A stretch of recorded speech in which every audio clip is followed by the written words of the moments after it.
Russian लेखक fader Dostoevsky की एक मशहूर उपन्यास है क्राइम एंड पनिशमेंट। जुर्म और सजा, अपराध और दंड। उसमें एक रफ कॉली नाम का एक पात्र है। वह युवा है, यूनिवर्सिटी का छात्र है। वो हमेशा अपनी किताबें खोलकर पढ़ने में तल्लीन रहता है। यदा कदा वह इधर उधर देखता है। उसके ठीक सामने एक बुढ़िया रहती है। दरअसल ये एक गांव की कहानी है। ठीक उसके सामने एक बुढ़िया रहती है। यदा कदा वह किताबों से नज़र उठाकर कभी कभी उस बुढ़िया को देख लेता है। वो काफ़ी उम्रदराज महिला है और 90 के आसपास उसकी उम्र हो चुकी है। वो छड़ी के सहारे चलती है, कमर झुक गई है, आँखों से कम दिखाई देता है, ऐसी अवस्था है उसकी। लेकिन वो बहुत धनी महिला है, लेकिन अव्वल दर्जे की कंजूस है। उसका मुख्य काम ब्याज पर पैसे चलाना है। वो ब्याज पर लोगों को पैसे दिया करती है। ऐसी कहानी है और कहानी आगे बढ़ती है और उसका ब्याज इतना ज़्यादा है कि कोई नियम नहीं, कोई निश्चित तरीका नहीं, मनमाना ब्याज वसूल करती है वो। लोग त्रस्त हैं, गांव के लोग जो भी उसके एक बार चंगुल में फंस गए वो परेशान हो जाते हैं। उसके चंगुल से निकलना इतना आसान नहीं। मूलधन तो चुकाने की बात ही छोड़िए, ब्याज भरते भरते ही उनकी रूह, उनकी आत्मा कांप जाती है। इस तरह वह पूरे गांव का शोषण करती है। ये जो यूनिवर्सिटी का छात्र है कॉलोनी, कभी कभी उसको देखता है, फिर अपनी किताबों में तल्लीन हो जाता है। ऐसे ही एक दिन जब उसको देखता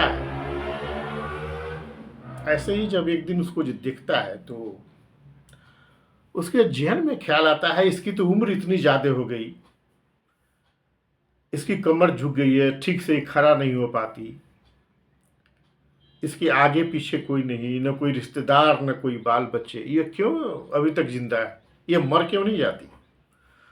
परमात्मा इसे ऊपर बुला क्यों नहीं लेता? यह ख्याल उसके दिमाग में एक दिन आता है। फिर दूसरे दिन जब वो देखता है तो फिर उसको ख्याल आता है कि गांव वालों का इतना शोषण कर रही है, परेशान है, सबकी हालत खराब है, क्यों नहीं कोई गांव वाला ही इसको मार देता, एक तरह से जश्न हो जाता है, बुढ़िया को भी छुटकारा मिल जाता है। बल्कि गांव वाले तो परमात्मा का काम कर देते, उसको धरती से बोझ हल्का कर देते।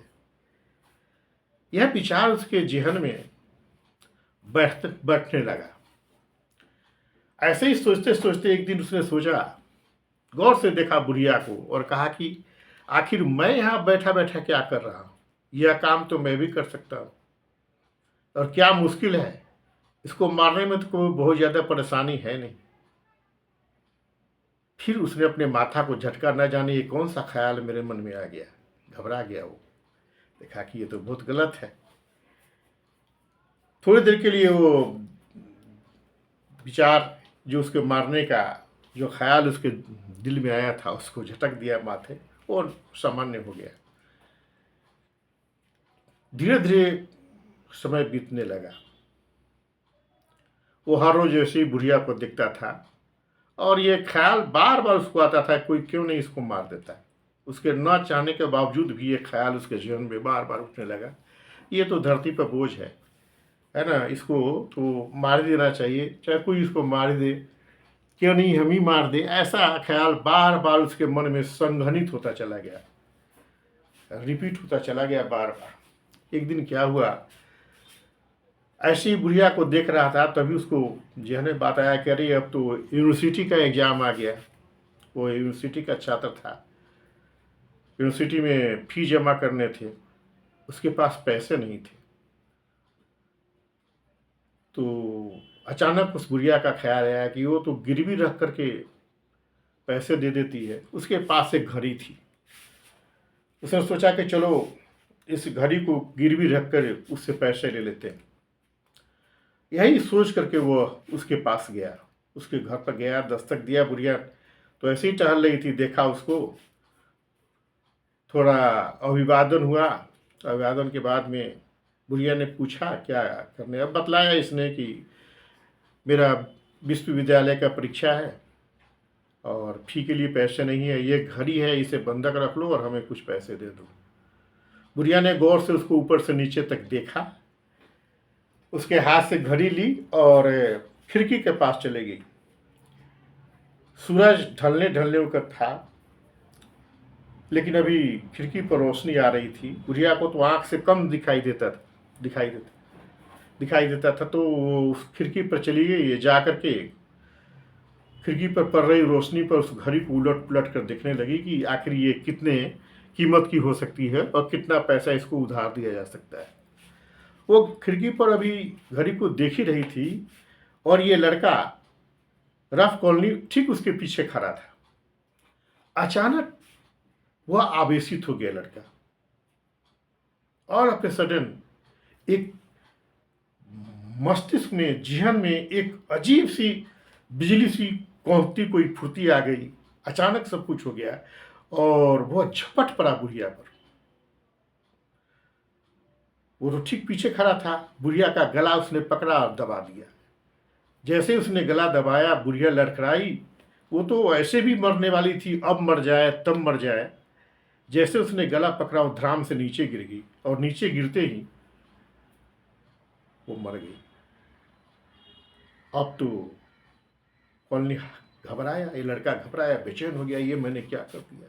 2 मिनट तो उसको देखा, बदहवास सा हो गया कि ये मैंने क्या कर दिया। एक्चुअली वो सोच कर तो गया नहीं था कि उसकी हत्या करनी, वो तो गया था घड़ी बंधक रख करके और उससे पैसा लेने के लिए। लेकिन उसके जेहन में एक बात पहले से बार बार दस्तक दे रही थी, क्यों नहीं मैं ही इसको मार दूं, मैं बैठा बैठा क्या कर रहा। अब देखिए विचार किस तरह से संघनित होता है दिमाग में, और अब सडन वो उस पर अटैक कर देता है और बुढ़िया मर जाती है, जबकि उसका कोई इरादा नहीं रहता है। वो बहुत पसोपेश हो जाता है। बुढ़िया के हाथ में जो उसकी घड़ी पड़ी हुई निकालता है और इधर उधर झांकता है। बुढ़िया के पास तो ज़्यादा कदा ही लोग आते रहते थे, ज़्यादातर लोग उससे घृणा ही करते थे। कोई आता जाता दिखलाई नहीं दिया, बिल्कुल शांति थी। चुपचाप वहाँ से निकल गया और निकल कर अपने घर चला आया। घर आने के बाद वह कमरे में बंद हो गया और सोचने लगा कि ये मैंने क्या कर दिया। पश्चाताप होने लगा कि यार क्या कर दिया। असल में उसने सोचा तो उतना ही था, वो तो गया था घर के लिए पैसे लेने के लिए। अचानक सब कुछ घटित हो गया। वो घबरा गया कि अब आज नहीं तो कल, अभी नहीं तो थोड़ी देर बाद पुलिस पकड़ लेगी, हमें सजा हो जाएगी। बेचैन हो गया वो। घर का खिड़की दरवाज़ा सब ठीक से बंद कर दिया और चुपचाप कमरे में बैठ गया। तभी थोड़ी देर के बाद दस्तक हुई इसके दरवाजे पर। थोड़ी देर वो दस्तक को सुनता रहा, पसीने पसीने हो गया, लेकिन फिर हिम्मत, बार वाले की आवाज़ पहचान करके उसने दरवाजे को खोला। देखा उसने पूछा कितना घबराए क्यों हो।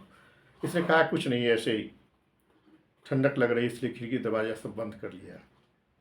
बात आई गई हो गई, लेकिन उसके व्यवहार में बहुत परिवर्तन। अब ये ठीक से न खा सकता था, न पानी पी सकता था, न सो सकता था। इसका सारा सुख चैन खत्म हो गया, इसकी नींद खत्म हो गई।